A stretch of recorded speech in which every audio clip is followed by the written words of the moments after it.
Selamat datang di kampus Institut Agama Islam Negeri IAIN Parepare.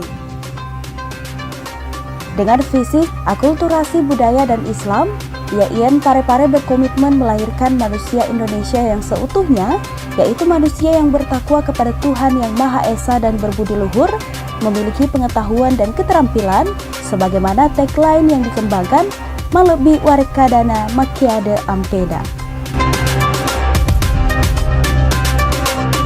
Dalam menyelenggarakan pendidikan, IAIN Parepare bertujuan menyiapkan peserta didik menjadi anggota masyarakat yang memiliki kemampuan akademik dan profesional dalam hal menciptakan dan mengembangkan ilmu pengetahuan dan teknologi yang bernafaskan Islam.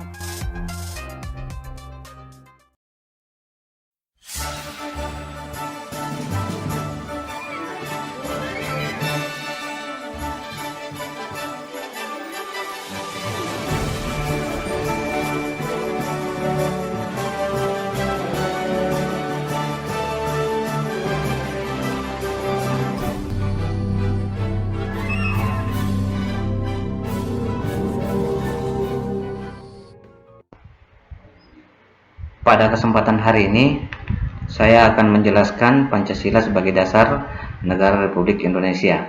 Sebagai warga negara yang baik, maka kita harus pahami Pancasila sebagai dasar negara.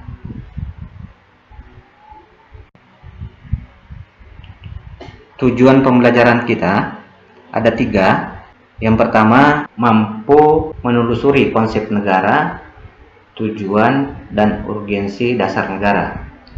Konsep yang dimaksud di sini adalah pengertian atau definisi negara, kemudian tujuan biasa disebut dengan goals, kemudian urgensi itu biasa disebut dengan substansi atau makna. Yang kedua, berkomitmen menjalankan Pancasila sebagai dasar negara dan Undang-Undang Negara Republik Indonesia tahun 1945.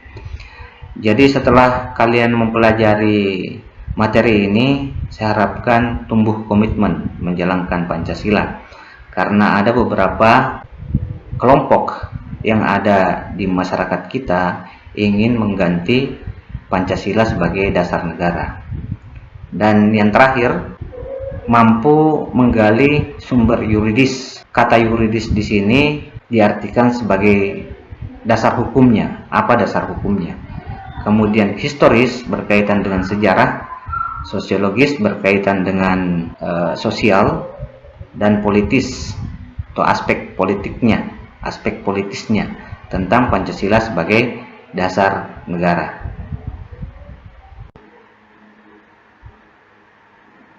Baik, kita akan lanjutkan memahami Pancasila sebagai dasar negara. Tapi sebelumnya saya akan menjelaskan substansi dasar negara. Substansi itu sama dengan hakikat atau arti pentingnya dasar negara. Untuk memahami substansi ini, kita harus mengenal terlebih dahulu juga berbagai macam dasar negara di dunia. Ada liberalisme, sosialisme, dan komunisme. Ada 3 paham besar di dunia ini, yaitu liberalisme, sosialisme, dan komunisme. Apa itu liberal?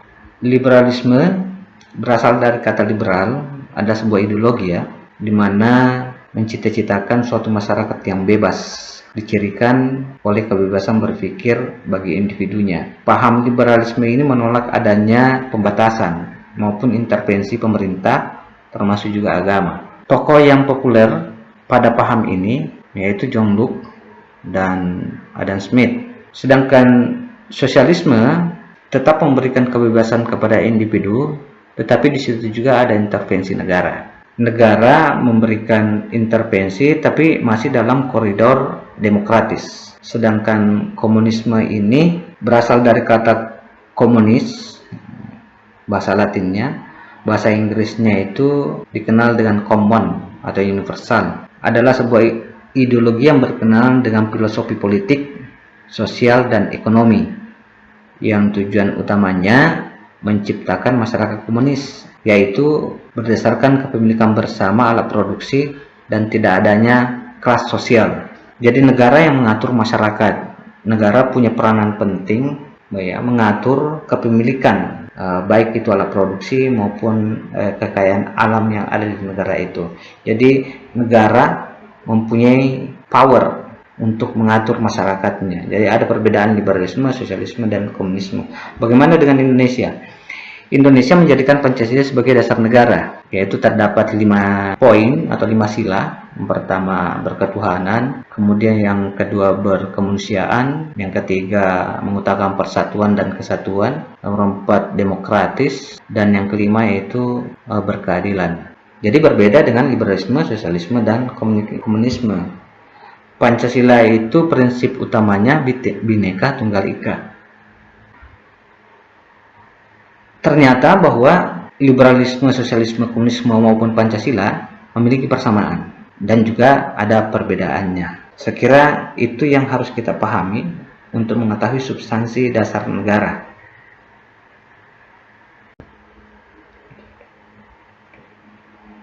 Selanjutnya saya akan menjelaskan fungsi dasar negara. Ada 2 fungsi dasar negara. Yang pertama, sebagai dasar berdirinya dan tegaknya sebuah negara.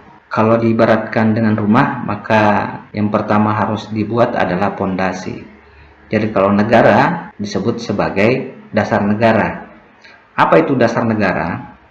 Dasar negara sebenarnya merupakan pemikiran yang mendalam tentang dasar negara. Lazimnya muncul ketika suatu bangsa hendak mendirikan negara. Kalau menurut saya, dasar negara ini merupakan sebuah cita-cita.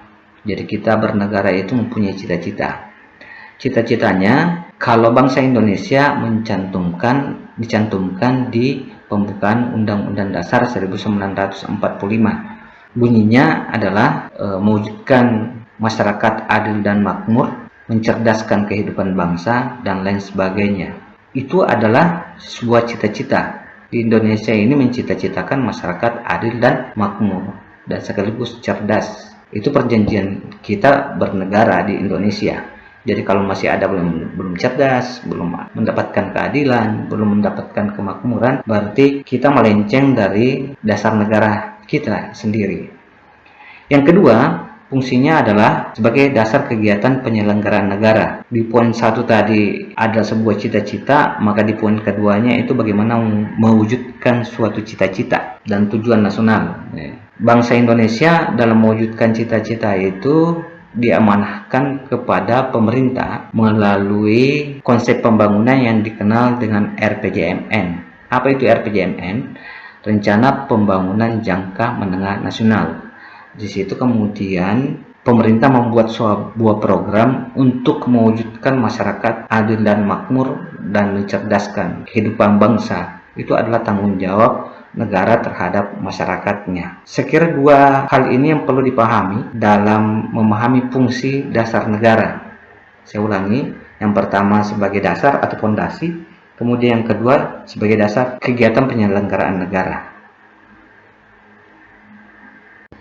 Selanjutnya saya akan menjelaskan filosofi bernegara. Pertanyaan besarnya adalah kenapa manusia membutuhkan sebuah negara? Ada 3 alasan besar yang membuat manusia itu membutuhkan sebuah negara. Yang pertama adalah manusia itu kenal dengan Homo socius atau economicus. Kemudian yang kedua, manusia itu dikenal dengan zoon politikon. Dan yang terakhir atau yang ketiga, manusia itu dikenal dengan Homo faber. Ketiga istilah ini mengandung arti yang sama. Artinya adalah manusia itu adalah makhluk sosial yang tidak bisa hidup tanpa bantuan orang lain. Yang membedakan hanya nama dan tokoh yang mempopulerkannya. Socius itu berarti teman dan economicus itu artinya ekonomi. Jadi manusia itu membutuhkan teman dalam memenuhi ekonominya. Zoon politikon ini sama, artinya adalah makhluk sosial. Jadi manusia itu membutuhkan suatu wilayah dan kekuasaan, kuasa atas wilayah. Untuk mempertahankan wilayah dan kekuasaannya, maka membutuhkan sesama manusia untuk mempertahankan wilayah tersebut dalam melangsungkan kehidupannya. Kemudian Homo faber. Homo faber itu adalah manusia, karakternya adalah pekerja. Dalam melakukan aktivitas pekerjaannya juga tentu membutuhkan manusia yang lainnya. Sama seperti petani, nelayan, ataupun pekerjaan apapun itu membutuhkan orang lain dalam melaksanakan pekerjaannya. Jadi ada saling kerjasama. Di sisi lain, selain Homo socius economicus politikon dan Weber, ternyata ada sisi negatif manusia itu. Manusia itu bisa menjadi Homo homini lupus. Apa artinya Homo homini lupus? Manusia adalah serigala bagi manusia yang lainnya, diperkenalkan oleh Thomas Hobbes. Studi case yang diangkat oleh Thomas Hobbes ini menganggap manusia itu Homo homini lupus adalah Raja Louis melakukan tindakan kesewenang-wenangan terhadap rakyatnya. Jadi raja, karena dia raja, dapat melakukan apapun terhadap rakyatnya. Sehingga dengan hadirnya sebuah negara itu bisa membatasi kesewenangan sebuah negara, karena dalam negara itu dikenal ada konstitusi. Konstitusi ini dibuat dalam rangka untuk mengendalikan kekuasaan absolut daripada raja itu. Itu yang melatar belakangi sehingga manusia itu membutuhkan negara. Berdasarkan uraian tadi, kita lanjutkan penjelasan tentang syarat berdirinya sebuah negara. Menurut Deponolog, menyimpulkan 3 unsur yang menjadi syarat mutlak bagi adanya negara. Apa itu? Yang pertama, unsur tempat atau daerah, atau biasa dikenal juga wilayah atau teritorial. Yang kemudian ada manusia, umat atau masyarakat, atau biasa juga dikenal rakyat atau bangsa. Kemudian unsur organisasi atau tata kerjasama atau tata pemerintahan. Jadi 3 unsur ini yang membuat berdirinya suatu negara. Lanjut definisi negara oleh para ahli, ada beberapa, sebenarnya saya akan menjelaskan 2 saja. Menurut Aristoteles, negara atau biasa juga yang dikenal dengan polis ialah persekutuan daripada keluarga dan desa guna memperoleh hidup yang sebaik-baiknya. Jadi menurut Aristoteles ini ada persekutuan antar keluarga A, keluarga B, keluarga C, kemudian menjadi sebuah keluarga yang banyak, dan di situ terjadi kesepakatan membangun suatu negara untuk memperoleh hidup yang sebaik-baiknya. Kemudian Harold Laski berpendapat negara sebagai suatu organisasi paksaan atau coerced instrument. Intisari 5 teori tujuan negara kita bisa lihat bagian di samping ini. Ada 5 tujuan bernegara. Yang pertama, mencapai kemerdekaan. Merdeka artinya tidak dijajah. Jadi gunanya untuk kita bernegara untuk memperoleh kebebasan, kemerdekaan. Kemudian yang kedua, tujuan bernegara itu agar kita bisa mencapai kesejahteraan dan kebahagiaan hidup sebagai tujuan negara. Jadi negara itu sebenarnya mensejahterakan masyarakatnya. Kemudian kita bisa memperoleh keadilan, termasuk kepastian hidup, keamanan, ketertiban, termasuk juga yang terakhir ini adalah kekuatan kekuasaan dan kebesaran keagungan. 5 ini yang menjadi tujuan bernegara. Menurut Anda, apakah kelima tujuan negara ini sudah kita capai di Indonesia? Apakah kita sudah memiliki kebebasan untuk berbicara, menyampaikan pendapat? Kemudian apakah kita sudah merasa sejahtera hidup di Indonesia, sudah bahagia? Kemudian apakah sejauh ini keadilan sudah dekat dengan kita atau malah semakin jauh? Keadilan hanya didapatkan oleh penguasa ataukah keadilan itu sudah kita rasakan? Kepastian hidup. Jadi sama dengan pekerjaan, apakah setelah kita kuliah itu sudah bisa ada kepastian bahwa setelah kuliah Anda mendapatkan kerja, atau malah sebaliknya Anda merasa ketakutan? Kemudian apakah kita sudah memiliki kekuatan kekuasaan. Yang dimaksud di sini, kita punya sumber daya alam yang cukup banyak. Apakah kita merasa punya kekuatan untuk mengelolanya atau belum? Nah, ini yang menjadi bahan kajian untuk melihat tujuan bernegara, khususnya negara Indonesia yang kita cintai ini. Selanjutnya, kemerdekaan sebagai tujuan negara. Menurut Herbert Spencer, negara itu tidak lain adalah alat bagi manusia untuk memperoleh lebih banyak kemerdekaan daripada yang dimiliki sebelumnya. Jadi adanya negara bisa kita tegakkan kemerdekaan. Lanjut, teori tata urutan perundang-undangan. Ya, di negara kita itu menganut sistem hukum. Indonesia itu adalah negara hukum. Untuk apa hukum? Hukum dibuat untuk menjamin tujuan bernegara. Jadi Pancasila adalah sebuah kesepakatan yang kita buat oleh pendahulu kita untuk mencapai tujuan bernegara itu. Jadi selain Pancasila adalah sebuah dasar, Pancasila juga merupakan cita hukum, sesuatu yang harus dilaksanakan. Jadi posisi Pancasila di sini merupakan juga konstitut atau regulatif, konstitusi atau regulasi. Kemudian di bawahnya ada pembukaan Undang-Undang Dasar 1945. Di situ dikenal dengan State Fundamental Norm. Jadi adalah fundamental norma, nilai yang merupakan karakter bangsa. Kemudian ada batang tubuh, setelah itu ada TAP MPR, kemudian diterjemahkan melalui undang-undang dan peraturan pelaksanaan dan peraturan otonomi. Itu tata urutannya.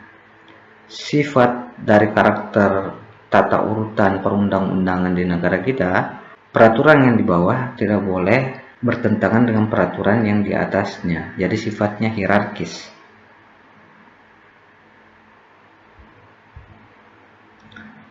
Teori tata urutan perundangan. Jadi pertama ada norma dasar atau ground norm. Kemudian ada cita hukum yang disebut dengan res side.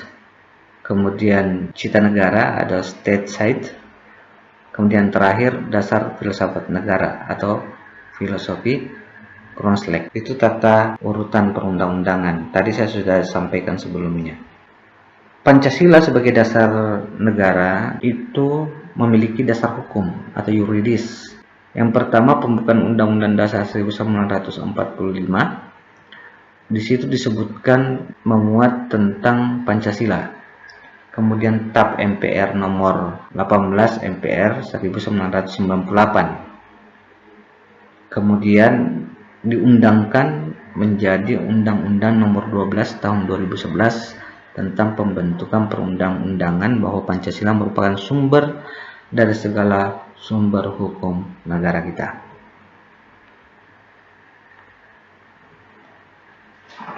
Sejak lahirnya Pancasila sampai sekarang, tentu terjadi dinamika dan tantangan Pancasila sebagai dasar negara. Coba kita lihat, ya, Pancasila sebagai dasar negara sering juga disebut dengan filosofis Kronslek ini memiliki dinamika. Pada zaman Orde Lama berkembang paham haluan kiri atau komunis. Di Orde Baru dinamikanya adalah praktek liberalisme dan kapitalisme dalam pengelolaan negara. Jadi kita Pancasila tetapi prakteknya adalah praktek liberalisme dan kapitalisme, di mana yang menguasai negara itu adalah konglomeralisme. Kemudian pada zaman reformasi belum membawa angin segar bagi dihayatinya dan diamalkan Pancasila secara konsekuen oleh seluruh elemen bangsa. Ini kita bisa lihat dengan banyaknya kasus korupsi, penyalahgunaan dana, ya, penyalahgunaan wewenang, termasuk diantaranya juga hukum kita tumpul ke atas, tajam ke bawah. Tantangan yang muncul Ada dua dari luar negeri, itu liberalisme, kemudian kapitalisme, kemudian komunisme, sekularisme, dan pragmatisme, dan hedonisme. Jadi paham-paham ini menjadi tantangan yang selalu menghantui bangsa Indonesia. Mudah-mudahan dengan adanya generasi muda sekarang bisa menangkal tantangan ini, utamanya tantangan-tantangan dari paham luar negeri. Bagaimana dengan tantangan dari dalam negeri? Yaitu melupakan kultur bangsa Indonesia memiliki sifat religius, santun, dan gotong royong. Kemudian perilaku anarkisme, sehingga Pancasila mengalami degradasi. Kemudian aparat pemerintah baik sipil maupun militer yang kurang mencerminkan jiwa kewarganegaraan.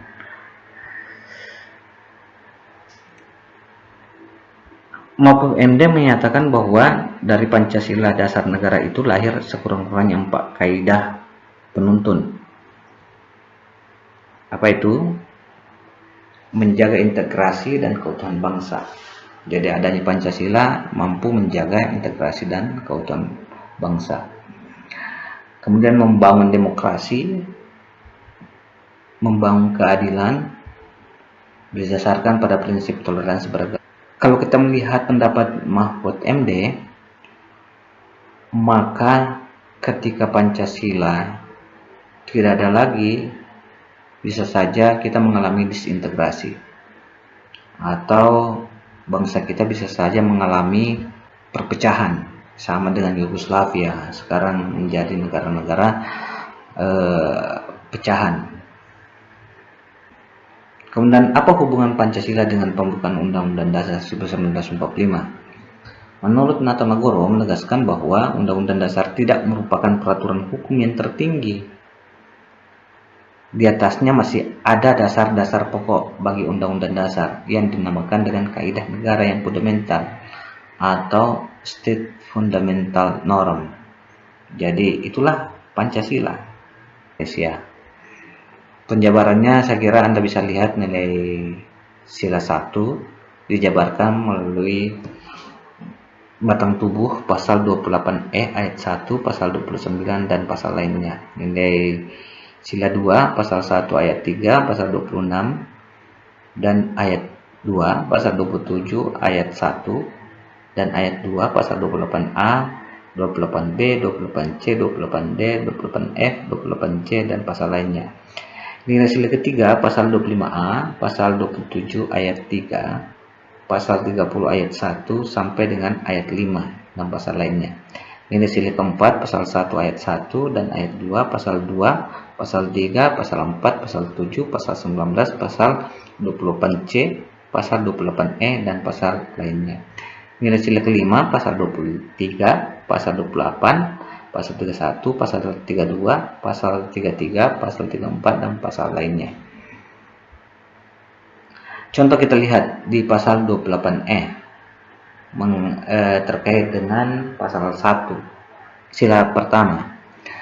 Setiap orang bebas memeluk agama dan beribadat menurut agamanya, memilih pendidikan dan pengajaran, memilih pekerjaan, memilih kewarganegaraan, memilih tempat tinggal di wilayah negara dan meninggalkan serta berhak kembali. Kemudian setiap orang berhak atas kebebasan meyakini kepercayaan, menyatakan pikiran dan sikap sesuai dengan hati nuraninya. Kemudian setiap orang berhak atas kebebasan berserikat, berkumpul dan mengeluarkan pendapat. Kemudian di pasal 29E ayat 2, negara menjamin kemerdekaan tiap-tiap penduduk untuk memeluk agamanya masing-masing dan beribadat menurut agama dan kepercayaannya itu. Terima kasih sudah menyimak materi ini. Mudah-mudahan dengan adanya video YouTube ini dapat membantu kalian dalam perkuliahan kita untuk memahami materi yang saya sampaikan. Terima kasih. Assalamualaikum warahmatullahi wabarakatuh.